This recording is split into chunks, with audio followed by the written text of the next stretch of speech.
Welcome back to the CEO Advantage podcast, and I am thrilled to have Kevin McCarthy with us today from California, with us here in Adelaide. By way of introduction, Kevin McCarthy and I met back in 2018, so it's hard to believe it's 7 years ago, Kevin. But in our last podcast with Joe Sofra, he mentioned that elite tennis players still have a coach, and he, as a CEO, has always had a mentor and a coach. And I have to say, I've had one as well throughout my career, and I'm really, really pleased and grateful that Kevin McCarthy has been mine for the last 7 years. Kevin started... Well, you know what? I'll let you talk about how you started your career and ended up doing this. But Kevin spends his time now coaching CEOs and executives in his style of doing so. But also, I met through the program Leading Change and Organizational Renewal run between Stanford and Harvard. So this is a guy that has got lots and lots of insights that anyone wishing to be a CEO or who is a CEO will benefit from today. Welcome, Kevin. I'm so excited to have you here. Good, great. Good to be with you, Paul. Mate, I ask everybody the same question at the beginning of the podcast, so let me ask you, what was the first job you had that you got paid for? This contextually, my first job was mowing lawns in the neighborhood, probably a paper boy. I mean, those were my first real jobs. My next job after that, which, where I actually had taxes taken out and everything, was being a backup cook in a restaurant. Ha! Wow. There you go. So where did that take you from there? You went on to study at university and follow a medical career to start with. Well, I was starting in healthcare. So I started as a chiropractor. My father is a chiropractor. And so there's a general story about chiropractors, which is if your father's one, you have a better than 50-50 chance that they'll lead you in the same direction. And sure enough, my father did. But, somewhere fairly early on after I graduated, it became kind of clear that I was interested in more than just practice. I had my own practice, and I realized and had an opportunity that there was a chiropractic college that was relatively young in the Silicon Valley area, which is where I was living at the time. And so I started working there, and within about a year was asked to run the clinics, and then spent 20 years there. And in those 20 years, became the vice president of academic affairs for a 3-campus system. And, we expanded and grew and did all sorts of things. And it was really in that I had my first and most powerful experience of this idea of what is culture. And because we had the oldest chiropractic college, which is in Davenport, Iowa. We had our college, which was in Silicon Valley. And then we started a brand new one in Florida. And literally had 3 totally different organizations with 3 totally different cultures. And I really didn't know what I'd gotten myself into. And the only thing I learned about myself through all of it was I was always quite comfortable with change. And I loved change and I loved exploring it. So I had gone back to school at the University of Southern California and gotten a master's degree in health professions education, and got very interested in changes that were happening at the time. And this is, a long time ago.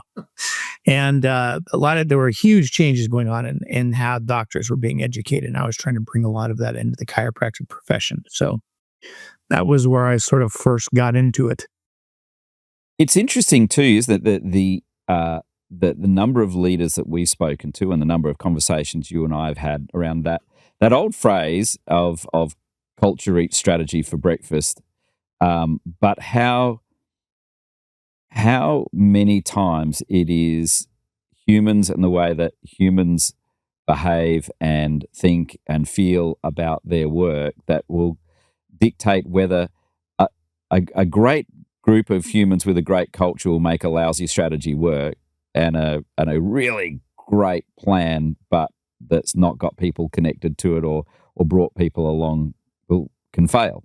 And it is that culture piece and getting people involved. How, after 20 years, what were some of the key things you learned about culture and aligning, 3 different cultures, and unpacking the deep thinking about culture that you subsequently did? Well, I think I learned a lot in that window, just about change in general and trying to lead change and the challenges of leading change. I don't know that I was, exceptionally successful. I was trying to lead change in the profession. I was trying to do a lot of sort of different things and actually sort of bang my head against enough walls where I said, I think I'm done, and got out of it. And it was at that point that I ran into my colleague Peter Finkelstein, who I now have been doing work with for 20 some odd years. And he was involved in that LCOR program. And I had done a bunch of training in small group work and dialogue. And Peter brought me along, and that really changed the trajectory for me, because it was almost, there's a sort of famous saying that the things you write about and the things you study are the things that puzzle you the most, right? And so I think I left all of that very puzzled with, well, how, what does it take to actually make change happen? And have really spent the last 20 some odd years now on that sort of journey. Went back, got more degrees, and really the work with Mike Tushman at Harvard and Charles O'Reilly at Stanford. I just got very fortunate through Peter to be connected to their research and connected to their work. And I think that sort of really brought me along, and then have spent 20 years, working with organizations, working with senior teams. We work with senior teams and coaching with leaders and trying to help them navigate change. So there's and I think in that window in the last 20 years, there's just been an awful lot learned about leadership. There's been I would say in general, there was a bias towards leadership that was a little stagnant. And it was like, well, leaders are like this. And there was even a debate about, are you born a leader, or can you be made into a leader? Those kinds of things. And it probably was about 10 years ago in Psychology Today, there was a entire issue on leadership. And the headline was, we probably know more about what you shouldn't do as a leader than what you should do as a leader. And the reason for that is that what it takes to lead in one context and what it takes to lead in another context is totally different. So this whole thing of leadership is a very contextual art. And it's not just a reducible science of do these things and you will get these outcomes. It's an art, this is where a culture comes in. I absolutely agree. It is, the old saying is part art, part science, but it's a craft as well. That is the wonderful, stimulating thing about it. Is it's one of those crafts that you never fully master. As soon as you think you've got a handle on it, it teaches you a new thing, and and a new way emerges, or it has a way of always showing you that you've got more to learn, doesn't it? A craft or an art. Well, I was trained.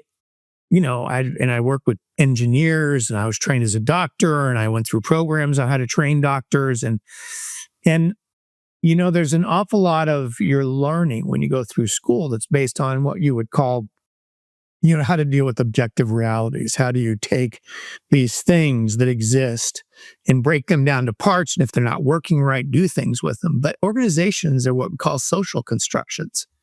They're not objective realities. They're realities that were created by a bunch of people, and that's what we mean by culture. It's a thing. It's this thing that was created, and most of us weren't trained in that. A lot of people are running organizations, and many of them have incredible technical competence in their fields, and think, well, that's the deal. That's what it's going to take. And I know how to lead something.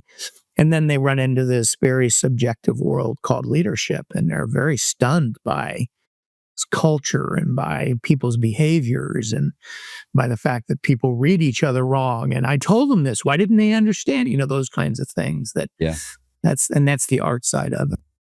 I read a quote the other day that said, "You don't get to say you're a leader. The people who work with you say you are. Well, What do you think of that as a notion? there's a guy in University of Michigan, Robert Quinn, has been around a long time, and he's done a tons of research. He was one of the real gurus of culture. And I think if you asked him that, he would say we're in this world now for the last 10, 15 years of where there's sort of two different ways we're seeing people lead, mindsets that people have towards leadership. And one is very much a sort of top down engineer, drive change through the organization, be in control, be the smartest person in the room kind of model that's existed for a long time. And then there's this other model, which is much more of this what you're describing of you're only a leader if you turn around and there's actually people behind you. But if everybody went out the door, you're pretty much not a leader. You have a title, but you're not a leader. And but if you're if you're certain kinds of leader and you look around, the people aren't there, you just pick up the phone and say, fire all those clowns. I don't want to work with them anymore. But there's another kind of leader that, would be, wow, I've done something wrong here. These people aren't connecting to me. Yeah. So your career sort of has had two pieces to it. One where you 20 years as a leader and liking change, and then another 20 years of working in the craft of leadership and helping leaders to become and understand leadership better. Was there a moment in time where like was a light bulb moment of like, I would rather do this than that? Or did that transition from one role in leadership to another role in leadership? How was it? Was it fast or was it slow? Was it intentional? Was it unintentional? How did that transition happen? Yeah, it was far more what, I like to use the word emergent, where it was like, well, this isn't working. I'm not the right guy for some of these things. I want a lot of change. A lot of people don't want change. Why am I fighting it? It was wasn't working well for me. And at the same time, I was involved in a thing called the Institute for Healthcare Improvement, which was this growing organization of change in healthcare.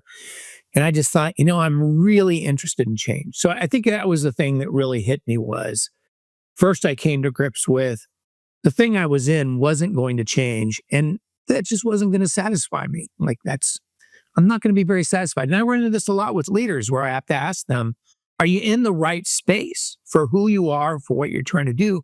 Are you in the right space? Because if you're not, there's no amount of coaching that should have seduced you into believing you are. If you're not, you're not. Get out of it. Go someplace else. And so it took me probably a good 2 years to find that new path. It wasn't like, I came to an intersection. I just thought, well, I'm going to go this way instead of that way. No, it took probably a good 2 years for me to start really realizing and getting some traction in my own skills and what I could do, and realizing, I went back and got more, I got more degrees and, really got a much deeper understanding of organizational psychology and some of those things. But it took me a couple of years to decide and to find what that path was going to be. Yeah, it's funny, and the conversations we've had, particularly in the last 12 months, where having been a CEO in that CEO world for 25 years, as I was to now, even just allowing myself to fall into the place that I'm falling into now, and reflecting on, okay, well, how has this happened? I've controlled stuff for 25 years and had a real picture of how you get things done. And now, if you'd asked me 2 years ago, would I be letting things come to me or just following ideas, I would have been like, you got to be crazy. However, it is some of the most fun I've ever had. Sort of switching from your first life into your second sort of career, or first career into the second career. I'm only just sort of entering that space and finding how stimulating and exciting that is. And I kicked off 3 things, 2 of which I was pushing and putting a lot of energy into, and one, CEO Advantage work, where it was just like, this is what people wanted from me. They were asking, Yeah, it's good that you're doing that. It's good that you're doing that. But can you just do this thing for me, which was the bit that I was seemingly putting the least amount of intent into, but now is like it's just so stimulating and interesting. But I've always, for 25 years, been interested in the craft of leadership, and in management you get to a point where your technical skills or your level gets to a part,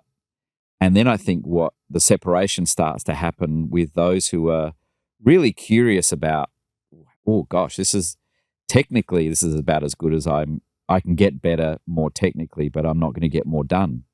And then you get into the what do I have to learn to get better? And you've just put on your a blog about the leader as a learner. Can you talk a bit about that to people who think that they've got to the top of the heap and now they know what they're doing?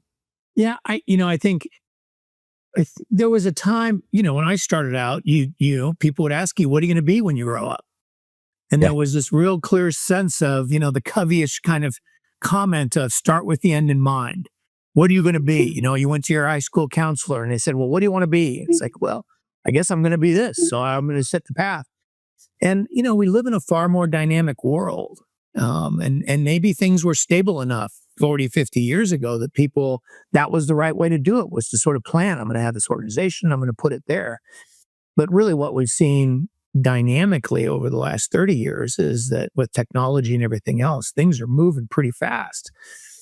And I think the reality of that is Charles Handy, this very famous sociologist and business guy, from England, he's the guy who early on, I read a quote of his that I'm going to not get right, but in essence, he said, change is just another name for learning. And therefore, if you want to be more in control of your change, you better take your learning far more seriously. And I think, you run into some leaders, it's like, I'm good at this. And they'll be in an organization. And then all of a sudden, it's like they're shocked to find out the organization is sort of tossing them aside because it just outgrew them. And they're like, well, I'm just going to go get a job and do this thing I do over there. And because it's what I do. And then you'll find other leaders that are doing this really great job of reinventing themselves while they're helping to reinvent their organizations. And so I think it is this idea that, we live in a time where change is such a dynamic, but you've got to understand that change doesn't start with you telling other people what to do. Change starts with your own learning, starts with your own, can you create insights? And then, what did it take for you to sort of get yourself there? Yeah. Who was it? Because I know I got it from you, but who was it that said, if you don't like change, you'll like irrelevance less? I don't know, but that's a good, I don't think it was me who told you that, but yeah, that's a really good one. Yeah. But some people, there's a lot of interesting research on this. I mean, a lot of people, some people estimate like at least 40% of the population has a very fixed mindset towards themselves. And they sort of think, well, I tried that and it didn't work. So what I'm doing is what I should be doing. And I don't really want to do that. And so, people come along like me or you, and they're in there saying, we're going to change stuff. And they're just like, you're rocking my boat. I found this nice, stable job. It works for me. This thing's good. And so we often think of change as this very technical, just learn how to do these things. But it actually does begin with this very kind of inner work of finding, do I have the capacity to become? When I coach people, I always start with, what do you have to, what's the major strategy your business on? What's the major change you're going through? Great. Who do you have to become to do that? Let's just assume you don't have it. What is the thing you don't have that you better go get if you're going to be the right leader for the change of your organization? And I think that's the right mindset for leaders. Yeah. One of the things that, again, you've in that is a couple of elements. One is around certainty. And again, I credit you with this, and you can probably properly accredit it. But this idea of people suffering from certainty, and it's that fixed mindset. But I read an amusing quote the other day around the Dunning-Kruger effect, of course, as well, where someone is so stupid that they become really certain, and that they're certain they're brilliant. But the only thing that's certain is that they're not. But this idea of people suffering from certainty, can you tell me more about? Yeah. I think if one of the traits we see that makes people want to follow a leader, especially in a dynamic work environment, is they're looking when you do studies of them and look for what are one of the traits you're looking for. One of the absolute traits that stands out is open-mindedness. And open-mindedness begins with a curiosity, and I think if you're going to be curious, the only way you can develop your own curiosity is to begin with saying, yeah, I don't know. I'm uncertain. And that's really different than this, a very classic model. The leaders should be the smartest person in the room, should have all the answers, should know what to do, rather than the leader being the one having the courage to say, this is pretty messy. What are we going to do? Let's find our way through this. And, those are very different attributes of a leader. But I think a great leader is a learner, and the beginning of learning and curiosity starts with being very comfortable with saying, yeah, I'm a little uncertain about this. I could look at it 2 or 3 different ways, and let's just take our time and think through this thing, because I'm okay with not being quite convinced yet. And that can rattle people, but a good leader holds that tension quite effectively. Yeah, so I mean, you've got to have a sense. You've got to have a certain sense of confidence or security to be able to let go that much, to say, well, I don't know. Um, how do you go about talking to a leader where they've come to you or been referred to you, and they're coming and they're suffering from certainty, or they've got that fixed mindset around?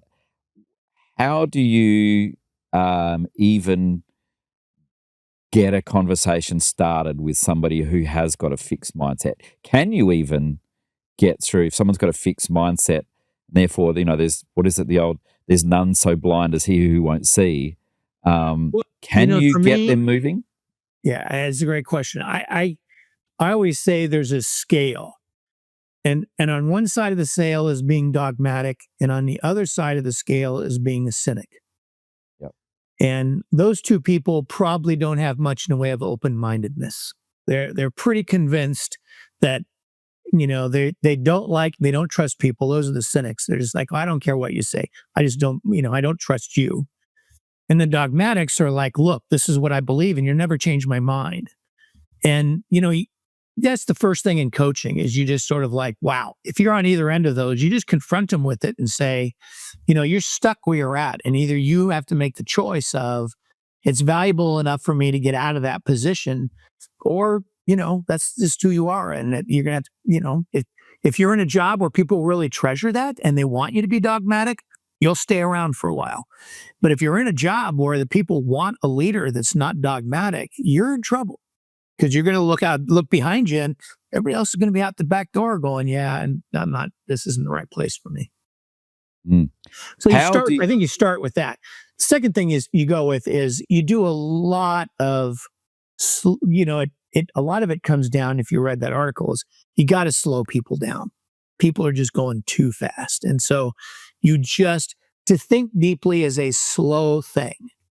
And there's been a lot of great research on if you can't get leaders to pause, to get their teams to pause, to be, not debating, not banging into each other, but really deliberating. There's 2 or 3 choices. What do we do? If you can't get them to do that. And so the first thing you really try to get coaches to work with their people is, like really emphasize asking questions. Stop having answers. Ask more questions. I want you to go into the next meeting, and I want you to walk out the door and go to one person and say, did you observe me asking more questions in that meeting? And if they go, no, you're the same old way, you're always telling people what to do, then the coaching's not working. We're gonna have to beat on you some more. But it's just that kind of dynamic where it's just you have to be kind of ruthless about it and say, well, you're not there, so let's work on it some more. Let's get in. So you can't get there if you're not good at asking questions, plain and simple. Yeah. Asking great questions is an art, and it slows you down. And if leaders aren't doing that, you have to get them to do it. Yeah. For those of our listeners and followers who just heard what Kevin said about beating on people till I listen, when I was had the great privilege of being at leading LCOR, or leading change and organizational renewal program, and Kevin was appointed as our group mentor and coach, and every night I would ring my wife and say hi, and she would ask me how the day was going and was I having a good time, and I said nope, because Kevin was beating me up every day. And I was like, nope, I'm not having a good time, but I'm learning a lot. And because and partly that, and I mean we laugh about it, and I know you don't mean genuinely beating up, but part of it, if you've been a leader for a long time and you've been good at your job for a long time and you've had success for a long time, it's very hard to find relationships and conversations with people at a level that can beat up on you, but in a way that is really helpful, really useful, really motivating. Isn't it? I mean, it's the tyranny of success that Mike and Charles talk about. But, absolutely. Yeah. You have organizational tyranny and you have personal tyranny. You've been rewarded. You've been made the CEO. You've moved up through the ranks. People have said, "Wow, you're great. You're wonderful." And that thing can sometimes hide from you your own sort of dynamic. And I will say, since we're going to use you as case study, though we're not, but it is. The thing about leaders is they're funny people, and the thing that's funny about them is they're comfortable with change. And so, there's a lot of people that don't like standing in that storm. And they're just like, yeah, I'm going to go back inside for a while until that calms down. That's messy. But there's a lot of leaders out there. But the problem is that they can't figure out how to get other people out of the house and out into the streets, out into the storm. And John Seely Brown, who is at Stanford, but he was the head of Xerox PARC. So this is one of my favorite quotes. Xerox PARC is this infamous place, and he was the head of research at Xerox PARC. So it's the inventor's little playground within Xerox Corporation. And he invents things that become absolutely central to Windows computers. He invents the first mouse. They invent all sorts of things, none of which become associated with Xerox. And literally, they let Bill Gates come in, they let Steve Jobs come in, and Wozniak come in. These guys are seeing the stuff they're building, and they're going, holy smokes, that's it. And they're running back to their labs, just taking their stuff left and right. And Seely Brown was asked, what did you learn from this? And he said, the thing I learned was, it's not enough to have ground your own set of new glasses. You have to help others ground those glasses too. And the idea of that is, a lot of times we have people who come to LCOR and they've got a vision. They've got this thing. They can see where they want their organization to go, but they can't figure out, how do I help bring my organization to there? And so they think it's a PowerPoint slide. They think it's an argument. It's the perfect strategy. If I just have these technical things set up right, then people will go, oh my gosh, you're brilliant. It's amazing. I'm going to follow you. It doesn't work that way, right? Yeah. It just doesn't work that way. And so I think John's wisdom is spot on, that the first half, I think, of being a great CEO is you have to be insightful. You've got to be able to look into the market. You've got to be able to look into the dynamics that are happening around you and create a vision. But it's not good enough for you to have that vision. The question is, do you have the art, the capacity to motivate a bunch of other people to bring their own stuff into that vision and to create an impactful movement in your organization that will actually produce new outcomes and new things? And that's an art. That's tough. In my 25 years as a CEO, one of the hardest things to find was a consulting and advisory firm where they'd actually been CEOs. I created CEO Advantage to be the advisory firm I was looking for. Go to ceoadvantage.com.au and find out how we can help you and your team be the best in the business.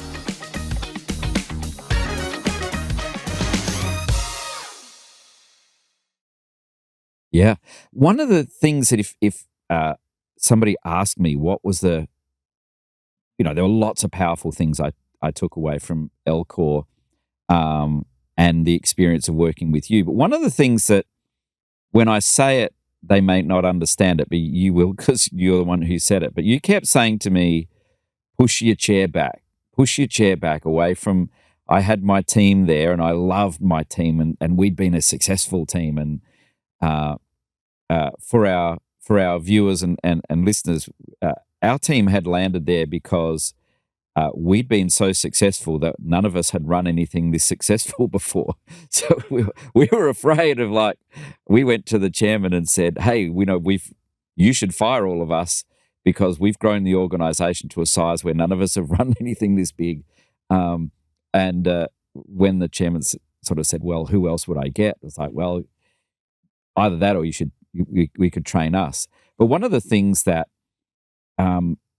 we had to break was our success recipe. And the role that you played at that time for us was forcing me to stay out of it. And man, every night I would be ringing my wife going, this is really hard but it was the most powerful thing that happened. Can you just unpack that a little bit and just talk about what for a leader and a leadership group who had been successful and really liked each other? You pointed out some stuff like, the problem for you guys is you like each other. And it was one of those things where you're like, what are you talking about? Of course we do. Well, there's a couple different pieces to it, but I think one of the most important parts to it is that I think it is this idea that sometimes leaders think their job is to tell people what to be seeing. And so they tend to kind of sit up at the table and they get very excited. They get very worked up. It's like, yeah, that's it. Oh, that's so good. And you have to sort of tell them, back off. Because you're seeing what you're seeing about the stuff. But you've got to sit back and say, what are they learning? What are they seeing?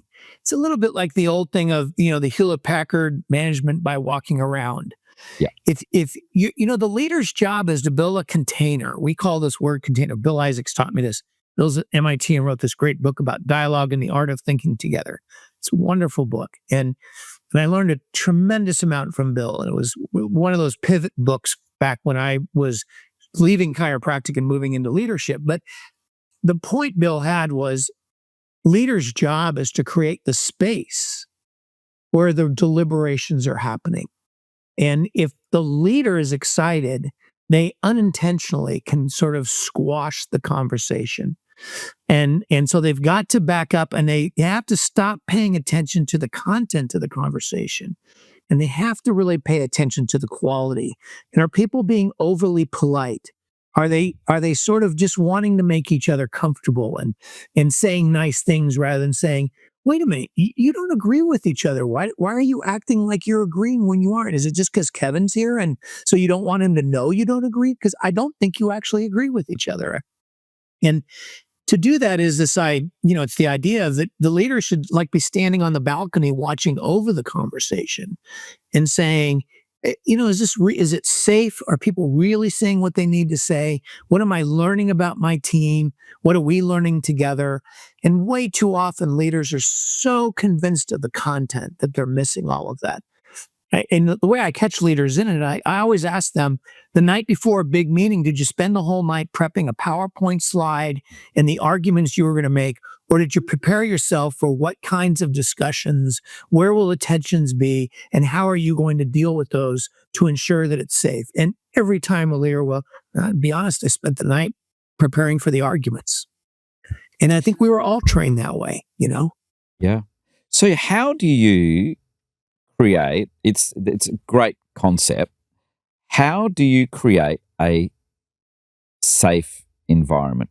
A safe environment where tension in conversations can be held, can even be acknowledged that,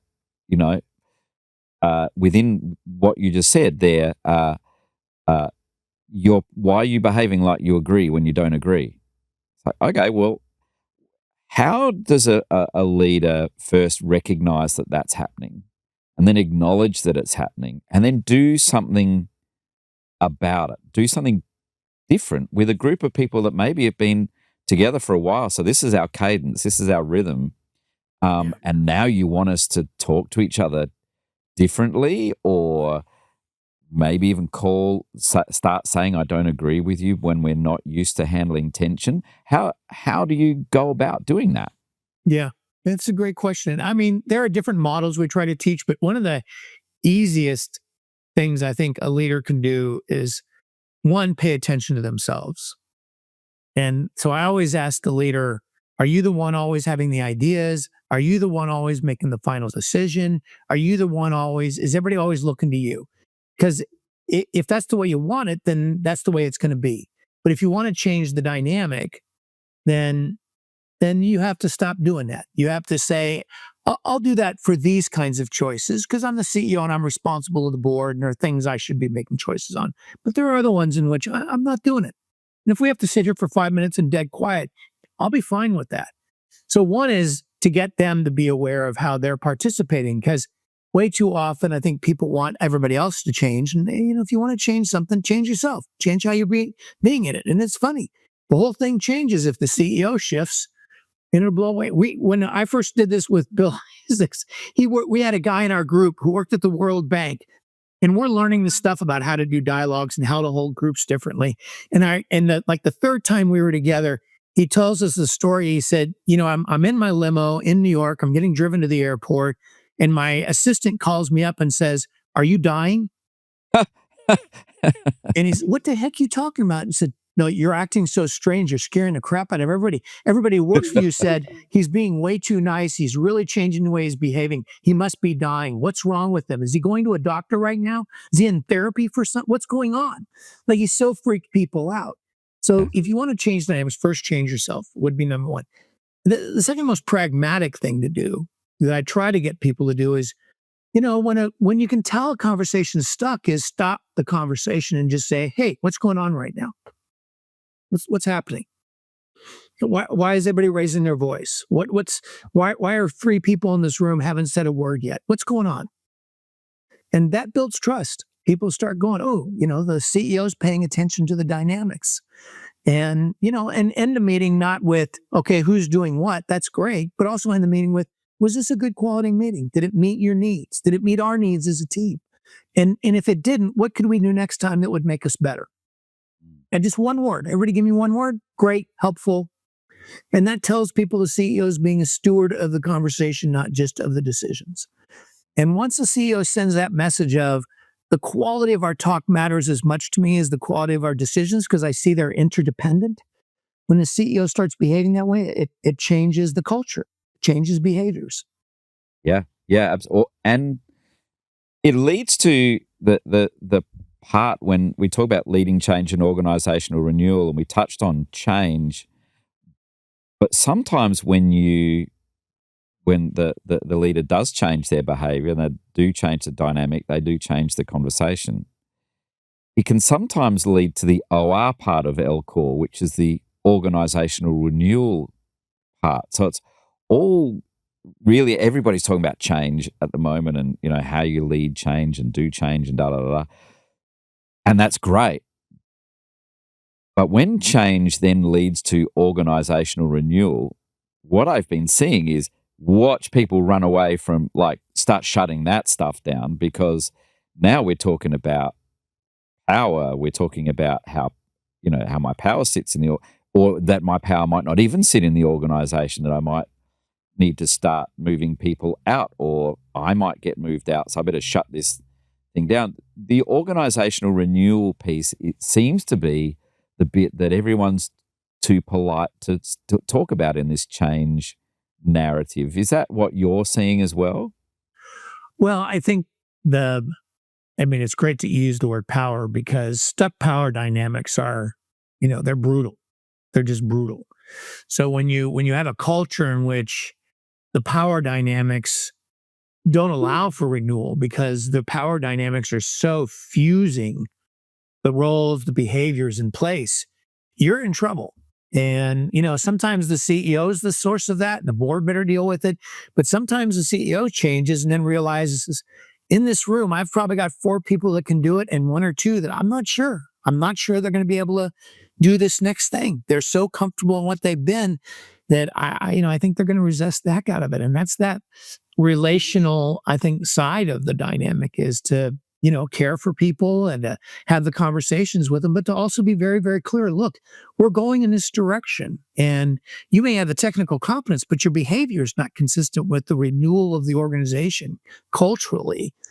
And you've got to get there, because if you don't get there, there's no way I can keep you on the team. You're just too important. You're too powerful. And so these power dynamics are linked to trust. They're absolutely linked to trust. And if you can tell people, oh, things are going to be really different, we're renewing organization, people go, yeah, it's the same old day.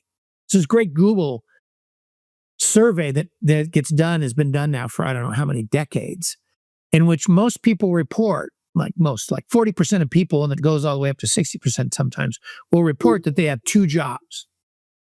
One job is in their job description, and their other job is to make their boss happy. Yeah. And you can talk all you want about organizational renewal, but when people get back to their desk, if they're like, look, it's just the same old stuff. My boss is just doing the same old thing. There is no renewal. Yeah. Lots of we in our podcast we've discovered what we think are 4 different styles of CEO in terms of the founder entrepreneurial CEO, then what I phrased the pro CEO. They were always going to they haven't founded the company, they haven't invented the company, but boy, they know how to run it. Then there's the intergenerational CEO who's their 4th or 5th. They were expected to be a CEO from birth and are running the family business or an inherited business. And then the 4th one is a public sector CEO. They've got the title, but man, they couldn't be further away from a founder CEO in style. But they're all at the top of the tree. Are there things? Yeah. Tell me about how you respond to that. A little different. So my model would be a little different. You know me, I love models. Yeah. So I think there are different styles. I think there are 4 styles that I can see pretty easily that are context independent. Yeah. So that a nonprofit runs a family business as a context. They have dynamics. Nonprofits have dynamics. But I think there are 4 different things. So, and I think the first 2, resonate with what you said. So one is sort of very, very much that that sort of founder, developer, creator, entrepreneurial sort of energy that leaders have to have, where they're out there, they're selling something, they found something, and they're they're doing this thing. Like, this is where we're going this way. And then there are those that are really, really great. It's sort of making the systems, making the dynamics, defending the vision, making it happen. And that's a really, and there are some CEOs, and as a CEO, that you've got to be very, very good at that. And then there are leaders that are great networkers. They're like really great working within systems and various things. And they link their organizations to other organizations, their business to other businesses. And they're constantly networking these things. And so there's a bunch of this interesting research going on leaders that are just these phenomenal networkers. And they're constantly finding opportunities through all these networking dynamics they're doing. It's stuff that wasn't studied much long ago, but boy, there's a bunch of research on that now. And then I think you have, the other side of the entrepreneurial, which really are the inventor kinds of people. They're the people out there that are trying brand new stuff that nobody's done. And they're trying to figure out, how do you do this? And how do you actually, they're like way back at the business model. They're not doing strategy. They're actually saying, I've got this great idea. Can I actually make something out of this that could make money or that could really make a difference? And I think every CEO probably has to think about, if they want to be dynamic, because the life of their organization is going to require them to probably have to do all of those things. And I think sometimes what happens is you get a CEO that's really good at one, but they can't move themselves around those four dynamics very effectively. And so they get busy being the focal head of it, and I'm the face of it, that sort of spirited front end leader, and they can't figure out how to be something different than that. How do I be just one amongst many that are doing the networking dynamic? And networking leadership is a lot of what nonprofits have to be. If you're in a not-for-profit world, you got to be a phenomenal networking leader. And so you got to have the vision, but you've also got to be able to connect yourself in really profound ways.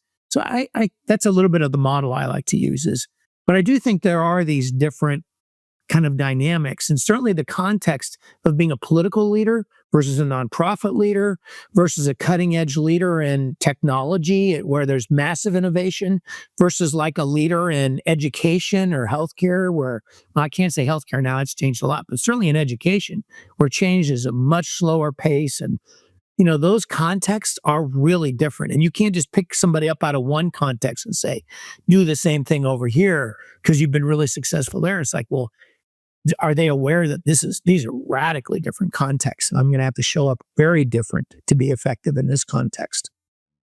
I think there's a couple of things there for me that you talk about. One is, as a leader, being, you mentioned earlier about being aware of yourself and aware of your style and constantly watching yourself for it. But then making sure you've got people around you who can, it's almost like having truth tellers around you that you trust, whether that's your mentor or whether that's a person on your team or your chair or often in my experiences, it's a range of people because their lens is slightly different, but they're looking at the same problem, which is you.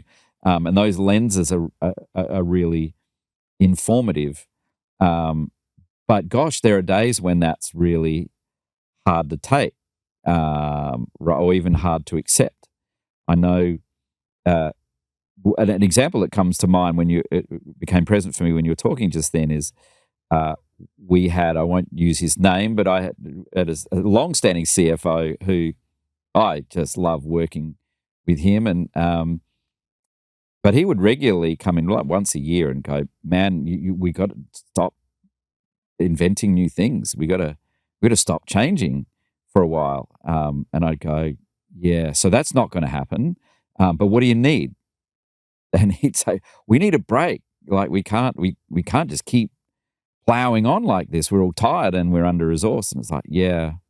Anyway, what else do you need? Because we've got to keep like, okay, we can pause it for a little bit, but we can't allow ourselves to fall into this idea of stop the world. I want to get off, or I want to break because it's going to overtake us.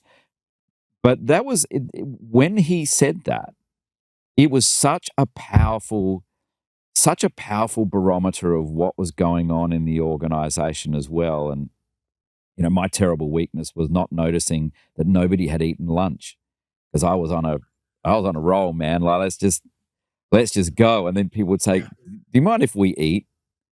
And this person was such a key role in my career as a leader, as were you. So that it was in those truth tellers who are going, "Hey, man, that's great. You're doing that. Stop for a second. Notice what's happening." Yeah. I'm amazed, and I'm sure you must be as well. I'm amazed at how many people get to very senior roles, and you say to them, "Do you have a mentor or do you have a coach?" And they're like, "Nah." I think, what a menace you must be then. Do you, like who tells you the truth? Yeah. How have you approached that? I've worked and watched leaders that in their sort of core leadership team, they have an ability to create within that group the right space and pace to be vulnerable with each other. And usually what they start with is some conversation about themselves as senior leaders. And is there something we're doing, something stuck? Let's just start with us. And I always love when a leader says, "Well, let's just start with me. Give me some feedback." So I think the part that's often missing is the slowing down enough to make for that conversation. It's really funny how often you'll run into people going, "Yeah, no, I'm not interested in that conversation." It's like, well, it's to your own detriment because you're kind of going blind here right now. You're not really paying attention to what's going on. And you better pay attention because it's having consequences. I remember a guy who was a great professor. He's working with this team and he's getting feedback that the CEO is just so busy and moving so fast and that they just can't get his attention. So he's delivering this talk to about 40, 50 leaders. And he tells the CEO, I want you in the middle of my talk, just get up and walk out and go up to the sound booth and let's see what happens.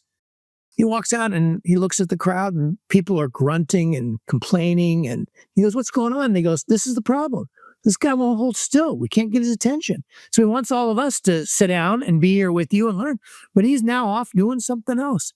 And much to the CEO's credit, he walks out of the booth, walks in the room, walks up next to the guy, up in front of the DS, and he says, I'm the problem. I get it. I own it. And I'm sorry I had to learn it this way. I'm sorry I had to hire a guy to come in to do this because that's never going to happen again. I don't need to hire this guy to have you tell me the truth. I just got to make space for it. And I do think there is a thing. I love, Brene Brown's stuff on that word vulnerability of it's a vulnerable state. And you've got to be willing to sit with a small group of people where you have a lot of trust. Hopefully, a group of senior leaders that have a lot of responsibility, huge loads, that they can sit there and be honest with each other and say, how are we doing? Yeah.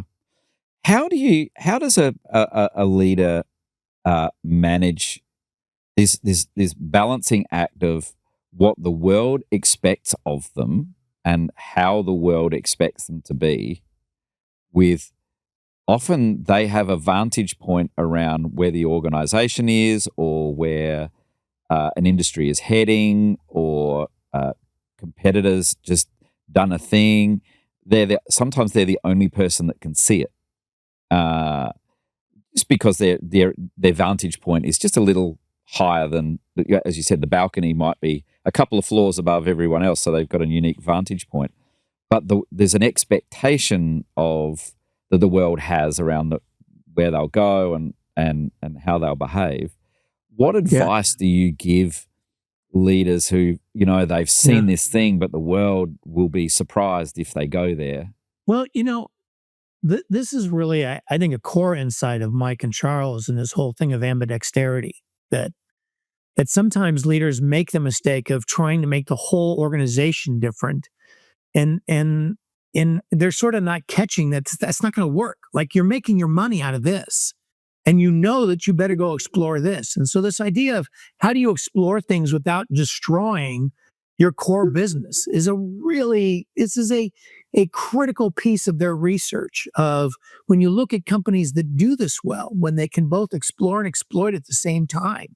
And so they're holding back enough resource in themselves and their people to be exploring.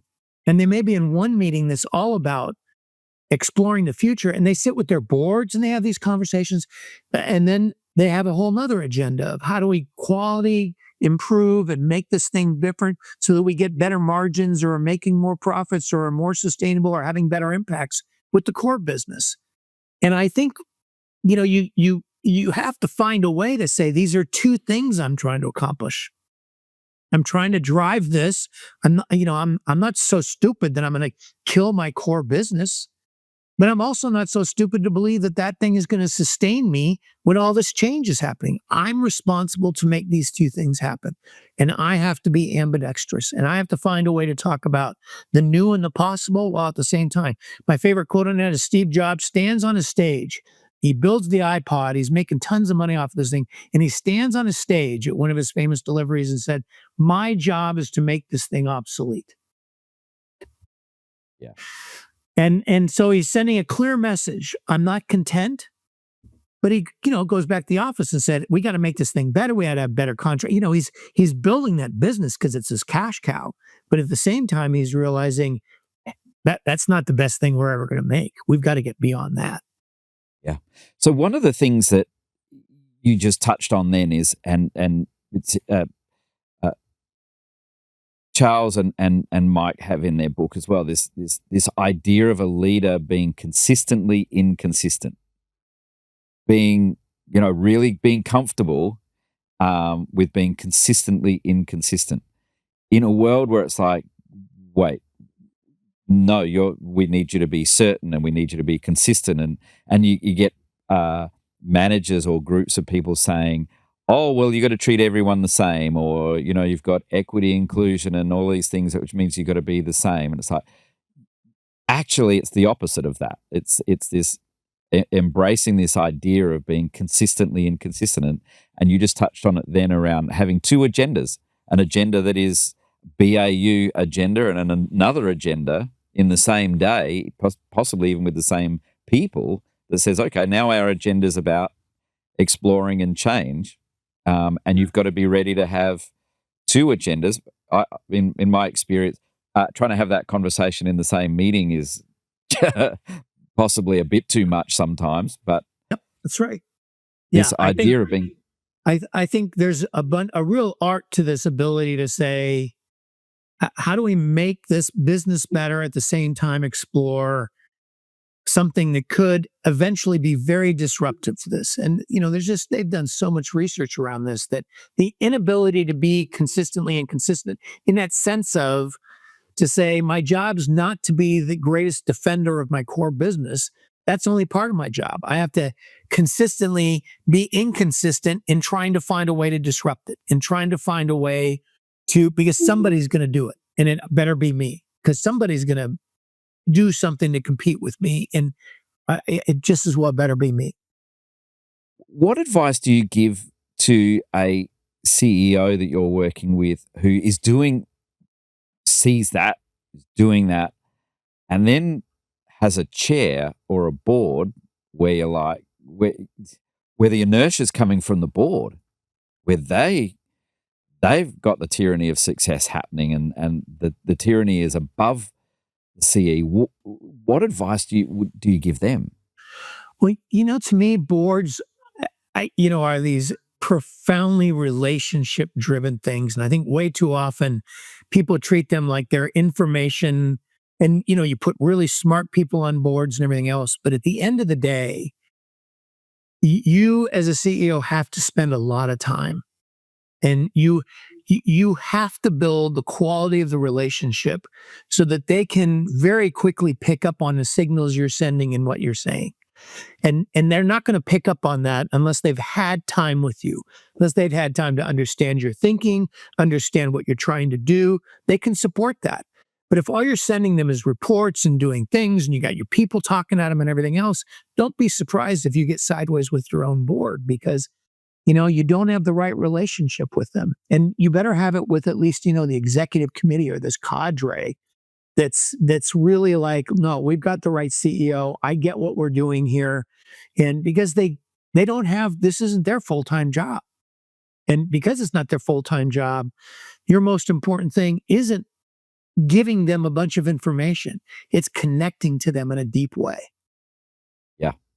Yeah, I 100%. And for those listening to this who have challenging relationships with their boards, or are trying to convince their board to do something, I really want you to pay attention to that it really is about this deep relationship. And if that relationship is broken down, then something's got to change, and the change might be you, or because it's, generally speaking, in boards, it's less likely to be them if it gets into a push versus shove competition. But by the time we got into push and shove, the organization's gone south really fast. It's losing everything. Yeah. One of my favorite little models I try to teach people is, look, I'm a big believer in old Paul Tillich said this long time ago. Said, all change is negotiation of power and relationships. I've added my own little third leg to that stool, which is, I think it's power, relationships, and reasoning. And I think that's where all change happens. And far too often people are focused on power and not paying enough attention to the relationships required and creating the space for people to deliberate and reason and dialogue together. and build a shared constructive language of, I understand the reasons why we're doing this. I understand the vision. And I think you've got to have all three of these things if you're going to make change happen. And way too often, it's all about power. Way too often, it's people just being power brokers. And sometimes they win and sometimes they lose. Sometimes they get the votes, sometimes they, but other times it backfires on them. And it's a bad position to put yourself in, to have poor relationships with boards. And it's a bad position to put yourself in, to have a board agenda that doesn't have the space for the board to talk openly and have dialogues to understand your thinking, the thinking of your key critical people. If your board agenda is just nothing but get stuff done, these people are smart people. They need a chance to talk together, to think together. They have to reason about this in a certain way, not just be told this is the way we think you should think.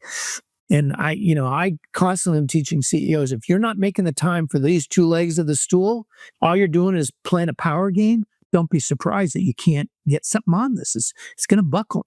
It's not going to work. What an amazing way to finish a conversation that, as every single conversation I have with you, Kevin, I feel like I can go for days on and like this one. But we need to wrap it up. That's a lovely way to end it. I've got one question that I ask everyone at the end of all of our discussions, and that is, imagine you've had a tough day. And it's the end of the day, and you're just you're in a bad mood. It's been a tough day, and sometimes you just even want to stay in a bad mood because it's been a tough day. And a song comes on. You're driving home, or it's on in the background. A song comes on, and no matter how much you want to stay in your bad mood, you can't stay in it because of this song makes you smile. What's your song that makes you smile even when you don't want to? So I go to a band, which is for all of my life, I've loved the band Chicago. And there's a song called Dialogue, which is like a father and a son talking about change and and it has great energy, and, they play with horns, everything else. It always uplifts me. It feels to me like that's the conversation of life. That's life. That's the way it is. So don't get bothered by it. And I love that it comes to a song, and it's like, yeah, it's a song. We're living a song, and it's going to be okay. That's beautiful. Wonderful. Kevin McCarthy, thank you so much for spending time with us today. It was so awesome as always. Thank you. Great. All right. Great to be with you, Paul. Take care.